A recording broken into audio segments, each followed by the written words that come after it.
오늘은 안락사에 관심을 가지시는 분들을 위해 안락사에 관한 책이 나와 소개해 드리겠습니다. 스위스 안락사 현장에 다녀왔습니다. 해당 책을 통하여 안락사 직전에 느꼈던 환자에 관하여 이야기해 보려 합니다. 안락사 직전에 느끼는 환자의 마음, 그리고 그것을 바라보는 사람들의 시선. 스위스에서 안락사를 실시한 60대 한국 남성 경수 씨 이야기입니다. 경수 씨는 폐암 말기 환자였고 2번의 시술을 받았지만 시한부 3개월 판정을 받은 상태였죠. 당시 스위스에서 안락사를 택한 한국인으로 3번째라고 합니다. 그 당시 스위스로부터 안락사를 승인받았을 때 경수 씨는 이렇게 느꼈죠. 그동안 깊이 생각한 것이어서 많이 담담했습니다. 아쉬움, 두려움, 슬픔이라는 감정은 없었지요.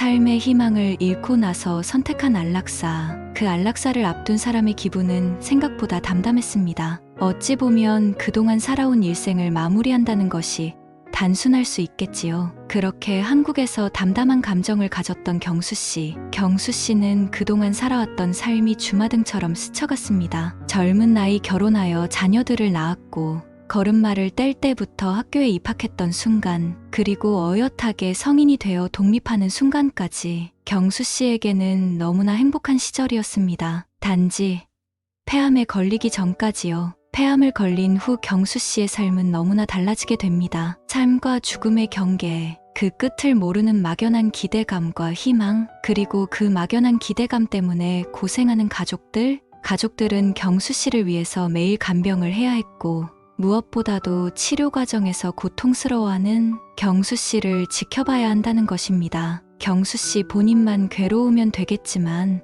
자신을 보고 괴로워하는 가족들의 모습을 보면 더욱더 마음이 아팠지요. 하지만 그 무엇보다도 더욱 힘들게 하는 것은 현실적인 문제였습니다. 치료 기간이 길어지자 병원비 문제가 막막해졌지요. 경수 씨가 보험에 들어 처음에는 병원비가 걱정이 되지 않았지만 시간이 점점 흐르자 병원비의 압박감이 몰려왔고 경수 씨는 모아놓은 재산들이 하나둘씩 사라지고 있었습니다. 시간이 흐를수록 사라지는 재산들, 어찌 보면 그 재산들이 우리 자식들의 미래라고 생각하니 치료를 계속 받는 것은 무리였습니다. 안락사 비용 약 2천만 원. 생각해보면 2천만 원은 치료비에 비교하면 매우 저렴해 보였습니다. 그렇게 선택한 안락사. 경수 씨는 이러한 사연을 가지고 스위스 비행기에 몸을 실었습니다. 스위스에 도착 2일째, 안락사 관련 담당 의사가 찾아왔고 마지막 면담을 실시하여 안락사에 대한 최종 승인을 마무리했지요. 약간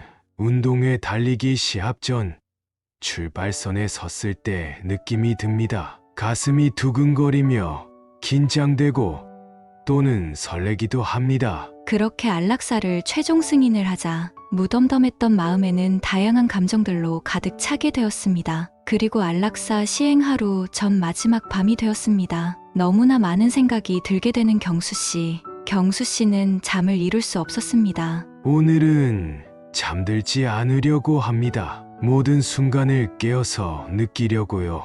아름답게 빛나는 저 달을 밖에서 우는 벌레들과 새소리를요. 경수 씨는 어쩌면 더 이상 느낄 수 없는 평범함을 느끼려 했습니다. 평소에는 당연했던 것이 그날만큼은 너무나 새롭게 느껴지더군요. 밝게 빛나는 저 달을 보며 가족들과 소원을 빌었던 기억. 당시 소원에는 가족들의 건강과 행복을 빌었건만 달님이 그 약속을 지켜주지 않아 야속함마저 느껴지기도 하네요. 밖에서 우는 벌레 소리, 사랑하는 아들 딸들이 어렸을 때 곤충 채집이 방학 숙제라며 잠자리채를 들고 벌레 채집을 나갔던 생각들, 일상의 평범한 속에는 경수 씨만의 소중한 추억들이 떠올랐습니다. 가족들의 목소리도 들리는 것 같습니다. 마지막 밤, 마지막이라는 의미가 이렇게 슬프게 느껴질 줄이야. 평소 아픔과 고통으로 길었던 밤이 그날만큼은 너무나 짧게 느껴졌습니다. 그리고 맞이한 아침, 기어코 그날이 오고야 말았습니다. 오전 10시 이제는 안락사를 시행하는 장소로 가야 했습니다. 이제는 마지막 시간이 되었습니다. 죽음 앞에 동행자들과 사진을 찍고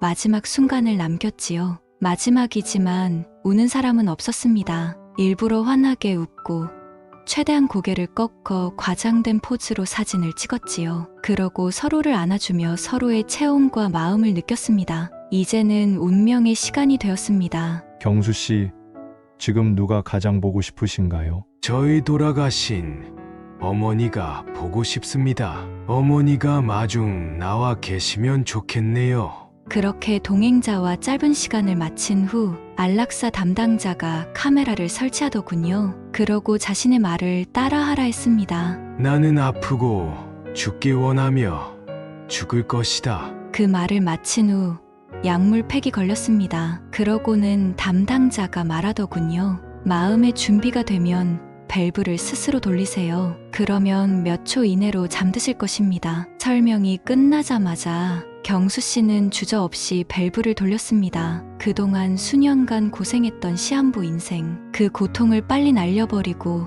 보고 싶었던 어머니를 보러 가길 원했던 것인가요? 그렇게 경수 씨는 희미한 미소를 지으며 잠들었습니다. 안락사 직전의 환자의 마음, 이야기 어떠셨나요? 이 이야기는 스위스 안락사 현장에 다녀왔습니다에 실제 이야기를 참고하여 재구성해 보았습니다. 여러분들은 이러한 안락사에 대하여 어떻게 생각하시나요? 2020년 노인 실태 조사에 의하면 한국 노인의 90%가 가족에게 부담을 주지 않는 것을 좋은 죽음이라고 생각한다고 합니다. 젊은 시절부터 지금까지 오직 가족들만 생각하는 한국 노인들의 현실인 것 같습니다. 한국에서도 안락사를 생각하시는 분들이 많은데요. 이번 영상을 통해 다시 한번 안락사에 대해 생각하는 시간이 되셨길 바랍니다. 영상 끝까지 시청해 주셔서 감사합니다.